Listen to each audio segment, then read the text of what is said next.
आज तक हिंदी राष्ट्रभाषा नहीं बन पाई, लेकिन राजभाषा जरूर है। तो इसीलिए आज तक हिंदी कमजोर है।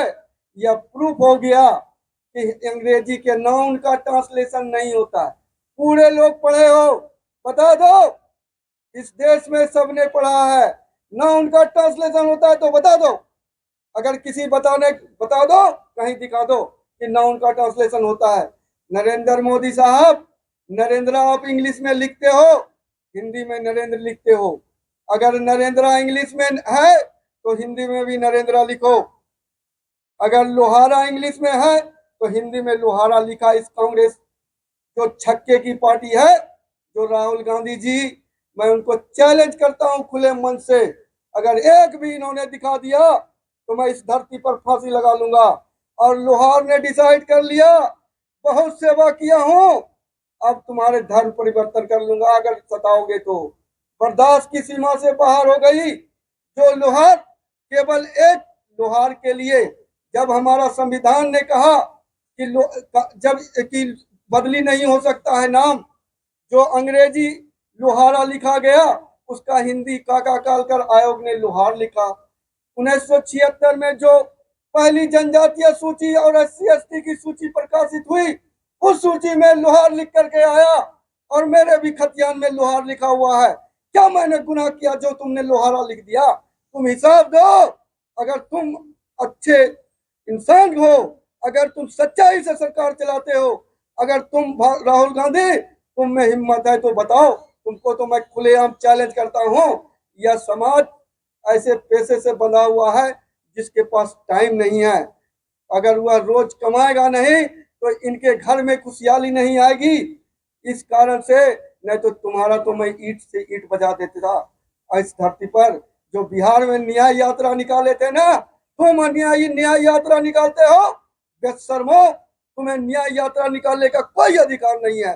जो एक हिंदी को नहीं सम्मान दे पाया वह न्याय यात्रा निकालता है। ऐसे लोगों को तो देश से भगाना चाहिए। जो लोग हिंदी की गुलामी को, हिंदी अंग्रेजी के आधार पर गुलाम करके बैठा हुआ है इस हिंदुस्तानी लोगों को। अगर लोहारा है हिंदी में तो दिखाओ। वंदे मातरम, आवाज दो, आवाज दो, आवाज दो, आवाज दो। हम लोहार हैं, हम लोहार हैं। अगर लोहारा है तो मैं चैलेंज करता हूं इस धरती से कि लोहारा खोज करके दिखा दो। मैं उसी दिन अपना हक मांगना बंद कर दूंगा। एक जिस सरकार से एक हिंदी में जो कॉन्स्टिट्यूशन ने राइट दिया कि नाम पर नहीं बदल सकते हैं, यह प्रोटेक्टेड लॉ है। जो 342 और 341 है हमारा कॉन्स्टिट्यूशन का, वह प्रोटेक्टेड लॉ है। उस लॉ में साफ लिखा हुआ है कि बाद के किसी भी नोटिफिकेशन से जो नोटिफाइड जाति है उस जाति के नाम में परिवर्तन नहीं हो सकता है। और हिंदी की नाम और अंग्रेजी का नाम दोनों भी नोटिफाइड संविधान के अनुच्छेद 341 और 342 के तहत होता है। अरे बेशर्मो, इस मंत्रालय में लोग बैठे कहते हैं कि हिंदी को हम सुधार सकते हैं, तो जात तो दिखा दो। अगर तुम हिंदी को सुधार सकते हो तो जात तो दिखा दो। आरक्षण केवल कागज पर चलेगा। मैं तुमसे भीख मांगने नहीं आया हूँ, अधिकार मांगने आया हूँ। अगर तुम लोहारा नहीं दिखाओगे तो मैं जंतर मंतर के बाद से मैं बिहार में मुसलमान बन जाऊंगा। और देख लेना फिर। मैं यह चैलेंज करता हूँ और हमारा समाज चैलेंज करता है। एक हो ना, आवाज दो, आवाज दो। जाति जो एग्जिस्ट कर रही है उसी का ट्रांसलेशन था। तो इसका मतलब LOHRA अब वो किस जाति का ट्रांसलेशन है वो बिहार सरकार को बताना चाहिए। तो जिसके लिए हमने बहुत कोशिश की, लेकिन बिहार सरकार ने RTA वगैरह सब फाइल किया, लेकिन कोई जवाब नहीं मिला उसका। और बिहार सरकार इस पर साइलेंट है, कुछ बताना नहीं चाहती है। उसके बाद 1955 में काका Kalelkar commission, backward class commission का रिपोर्ट आया। उस रिपोर्ट के अनुसार LOHRA का हिंदी लोहार बताओ, लोहार बताया, और एक लोहरा जाति को include, और साथ में एक लोहरा को इंक्लूड करने के लिए उन्होंने रिकमेंडेशन किया। ठीक है, और उसी रिकमेंडेशन में हिंदी में लोहार कमार के साथ ये जुड़ा हुआ था, उसको ओबीसी में डाल रखा था। एनीवे जो भी है, लेकिन LOHARA का हिंदी जो है, LOHARA का हिंदी,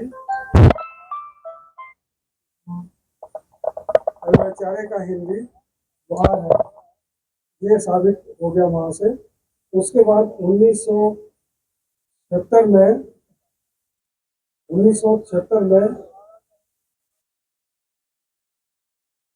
एक मिनट, 1976 में जो SC/ST अमेंडमेंट एक्ट आया, उसमें अंग्रेजी में LOHARA को हिंदी में लोहार लिखा गया। इस बात से ये क्लियर हो गया कि जो काका कालेलकर कमीशन का रिकमेंडेशन था ST लिस्ट के अंदर, वो बिल्कुल सही था। ठीक है, तो अब सवाल ये उठता है कि राज्य सरकार को 1950 से ही लोहार को ST का सर्टिफिकेट मिलना चाहिए था, और लोहार और बिहार एक हिंदी भाषी राज्य है, तो उनके सारे रिकॉर्ड्स में भी LOHARA का हिंदी में लोहार ही लिखा हुआ है, लेकिन ST का सर्टिफिकेट क्यों नहीं दिया? ये तो सरकार को जवाब नहीं है, जो भी है। उसके बाद सन 1995 में सोशल वेलफेयर मिनिस्ट्री का एक कोरिजेंडम आया 9 जनवरी 1995, जिसमें उन्होंने लिखा था कि LOHARA का हिंदी लोहार की जगह लोहारा पढ़ा जाए, क्योंकि उन्होंने कहा कि इसमें कुछ स्पेलिंग मिस्टेक हो गई है, इसलिए इसको लोहारा पढ़ा जाए। अब सवाल ये कि वो ऐसे हिंदी कैसे बदल सकते हैं? हिंदी बदलने से उसका क्या इफेक्ट होगा, ये सब उनको देखना चाहिए था। और अगर बदलना भी है तो उनको पूरी तरीके से इन्वेस्टिगेट करना चाहिए, सब देखना चाहिए था। प्रोसीजर जो रिकमेंडेड प्रोसीजर है वो फॉलो करना चाहिए था। किसी सोशोलॉजिस्ट या सर्वे करा के राज्य सरकार से अप्रूवल लेकर के फिर उनको करना चाहिए था, लेकिन वो सब कुछ नहीं किया। एक कोरिजेंडम निकाल दिया, और उसी कोरिजेंडम के आधार पे 48/2006 में पास हुआ। और जब 48/2006 का ये प्रोसेस चल रहा था उसके साथ ही प्रभात शर्मा सुप्रीम कोर्ट, प्रभात शर्मा वाला केस चल रहा था, तो उस समय प्रभात शर्मा वाला केस चल रहा था, उस समय सुप्रीम कोर्ट से क्योंकि जो कोरिजेंडम था उसका पास करके उसको चल रहा था, तो उसी से एक्ट 48/2006 का कैबिनेट नोट बनाया गया था, और प्रभात शर्मा का केस भी बराबर में चल रहा था। तो जो प्रभात शर्मा का केस चल रहा था उसमें उन्होंने कहा कि सुप्रीम कोर्ट ने आदेश दिया है कि इसको किया जाए, इसको मतलब लोहार से लोहारा ऑर्डर कन्वर्ट करने का आदेश इशू किया जाए जल्दी। एक्चुअली वो जो सुप्रीम कोर्ट में केस चल रहा था उसमें अटॉर्नी जनरल ने ये कहा था कि हम जो है एक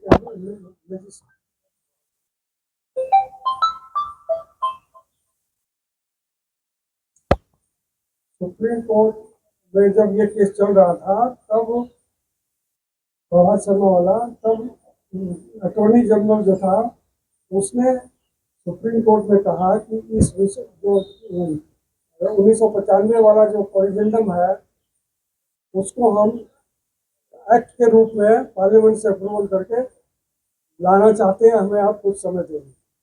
उन्होंने ही कहा, सुप्रीम कोर्ट ने नहीं कहा, और उन्होंने 4 महीने का समय मांगा, तो 4 महीने का समय दे दिया। उसके बाद फॉलोअप चलता रहा, सब कुछ चलता रहा। लेकिन जब 48/2006 का डिबेट हुआ पार्लियामेंट में, तो उसमें उन्होंने, और उसके लिए जो कैबिनेट नोट बनाया या फाइल नोटिंग्स हुई, उन सब में ये लिखा गया, अरे बातचीत नहीं, मेरा ध्यान रखते तो क्या हुआ कि उसमें उसमें उन फाइल नोटिस में भी लिखा है सुप्रीम कोर्ट आदेश के बारे में लिखा हुआ है। सुप्रीम कोर्ट ने आदेश दिया है, उसको हमें फॉलो करना, इस तरह से फाइल नोटिस में वो सारी फाइल नोटिस में रिकॉर्ड है। और उसी फाइल नोटिस में ये भी लिखा हुआ है 342(2) का के बारे में भी चर्चा हुई है कि इस तरह के आदेश राज्य सरकार और केंद्र सरकार दोनों दोनों इस जारी कर रहे हैं अपने अपने बेनिफिट के लिए। वो भी लिखा हुआ है उसके ऊपर। और बाद में जब ये प्रोसेस में पूछा गया कि सुप्रीम कोर्ट का ऑर्डर हुआ कि नहीं हुआ, तो उन्होंने कहा सुप्रीम कोर्ट का आदेश नहीं आया। बाद में उन्होंने लिख दिया, सारे फाइल नोटिस में लिखा हुआ कि सुप्रीम कोर्ट का आदेश है, सुप्रीम कोर्ट का आदेश है, नोट घुमा करके और वो फाइल नोटिस के अनुसार कैबिनेट नोट बना करके इसको फिर पार्लियामेंट से पास करा दिया। इसमें ये बात क्लियर है, इसमें ये क्लियर है कि 342(2) का उल्लंघन होगा। ये जनजाति मंत्रालय को जब कैबिनेट नोट बन रहा था तब उस समय उनको मालूम था। और ये लॉ मिनिस्ट्री के लेजिस्लेटिव डिपार्टमेंट ने पर्सनल डिस्कस करने के लिए जनजाति मंत्रालय से सीनियर ऑफिसर को बुलाया था। अब क्या गुफ्तगू हुई बात में, किस तरीके से हुई, तो उन्होंने मेरा जो अंडरस्टैंडिंग है वो यही है कि क्योंकि अंग्रेजी में चेंज नहीं हो रहा है इसलिए 342(2) का उल्लंघन नहीं है। ऐसा करके खाली हिंदी में चेंज हो रहा है इसलिए संविधान अंग्रेजी में और अंग्रेजी में चेंज नहीं हो रहा है इसलिए इसका उल्लंघन नहीं है। इस तरीके से इन्होंने इस एक्ट को पास कर दिया। लेकिन मूल जो फंडामेंटल प्रोविजन है 342(2) का कि किसी की जाति नहीं बदली जा सकती, अंग्रेजी में है प्रोविजन। जब प्रोविजन अंग्रेजी में है तो वही प्रोविजन अंग्रेजी में भी, हिंदी में भी होना बहुत जरूरी है। वही हिंदी में भी क्यों नहीं मान्य होना चाहिए, जरूर मान्य होना चाहिए। तो केंद्र सरकार को ये सब समझना चाहिए कि ये 342(2) का उल्लंघन कर रहा है, तो इसलिए इसके द्वारा किया गया संशोधन जो है वो मान्य नहीं होना चाहिए। तो इस विषय पर मैंने लेजिस्लेटिव डिपार्टमेंट को भी चिट्ठी लिखी 26 जुलाई को, लेकिन कोई जवाब नहीं आया। बाद में रिमाइंडर दिया, कोई जवाब नहीं आया, कोई क्लैरिफिकेशन नहीं है। मैंने कहा जब 342(2) का उल्लंघन कर रहा है तो आप क्लैरिफाई करिए कि इसको क्यों, इसको ये जो संशोधन हुआ है लोहार से लोहारा, क्या ये मान्य होना चाहिए, नहीं होना चाहिए, क्यों नहीं होना, चुपचाप साइलेंट है, कोई जवाब नहीं है। रिमाइंडर दिया, कोई जवाब नहीं है। ये पोजिशन है।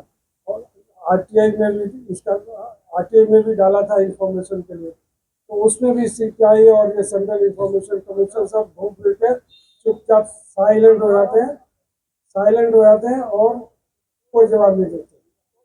बिहार सरकार ये बताने को नहीं कि LOHRA किस जाति के लिखा गया, केंद्र सरकार लोहार को लोहारा क्यों किया, उसके ऊपर पूरा साइलेंट।